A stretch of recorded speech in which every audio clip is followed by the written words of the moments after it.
候呢，我們的川式臘腸的這個肉呢已經是醃製好了啊。我們在灌腸之前呢，首先呢要把這個腸衣啊，拿這個清水呢把它浸泡好啊，浸泡好。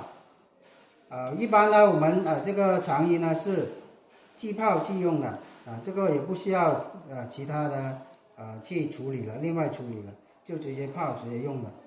然後呢，我們這個肉呢醃製好了，現在我們就可以放到這個灌腸機裡面去進行灌腸操作了。這個時候呢，我們的這個醃製好的这個川式臘腸的這個肉啊，我們現在直接把它裝到這個灌腸機裡面去。首先我們把這個灌腸機的這個泵蓋把它打開，然後呢我們直接把這個肉啊灌到這個灌腸機裡面去啊，直接裝到裡面去。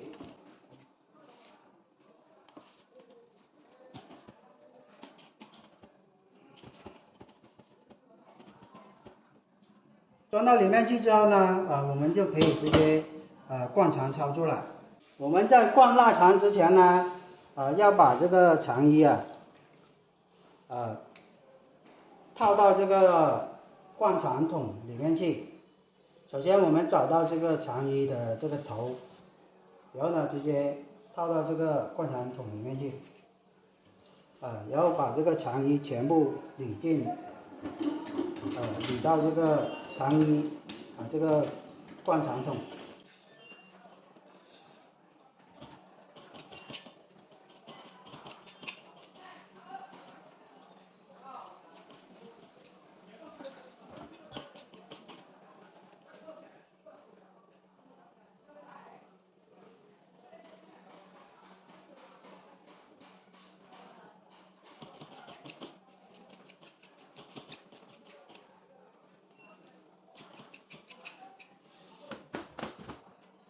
捋进去之後呢，這個時候呢，我們就可以正式的灌腸了。首先呢，我們把這個羊腸衣的這個頭先把它扎緊，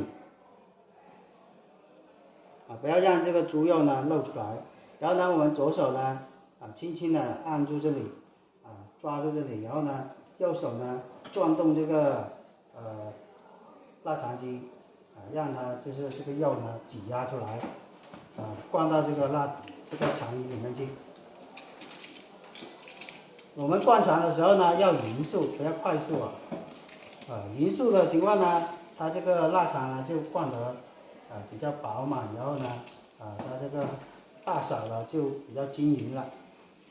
如果灌得太快的情況下，那麼就會出現呢這個腸衣啊，這個臘腸啊。有大有小的做出來。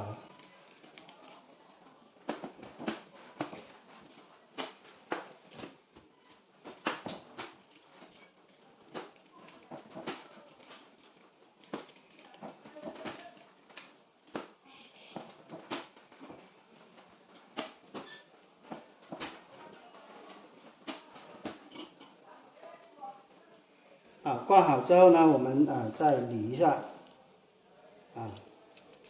然後呢，這個頭啊，就捋一下，然後呢，直接抓緊它就可以了。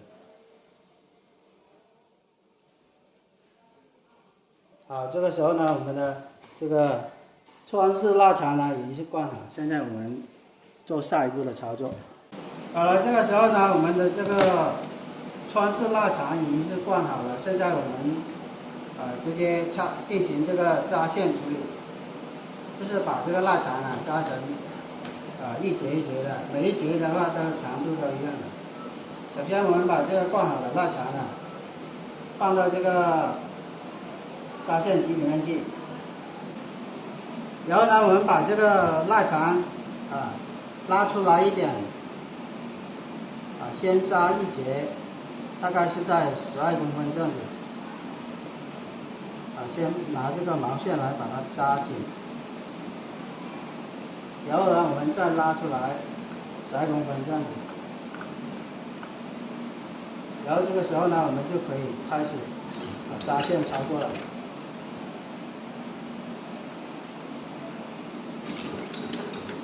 我们这个扎这个臘腸的長度呢，大概是在12公分一節，當然也可以扎到20公分一節這個都可以的。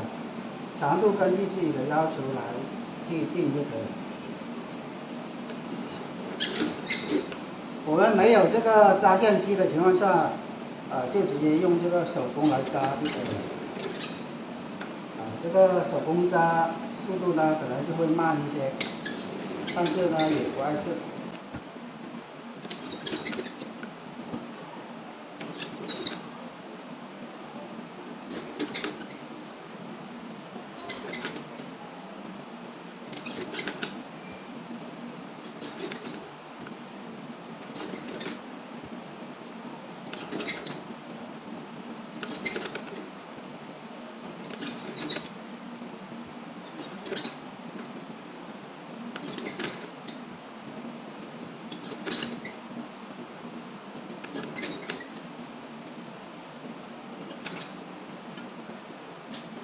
我們扎好之後呢，後面呢要把這個線把它剪斷，然後呢扎緊後面那一節就可以了。好，這個時候呢，我們就可以進行下一步，就是排氣處理了。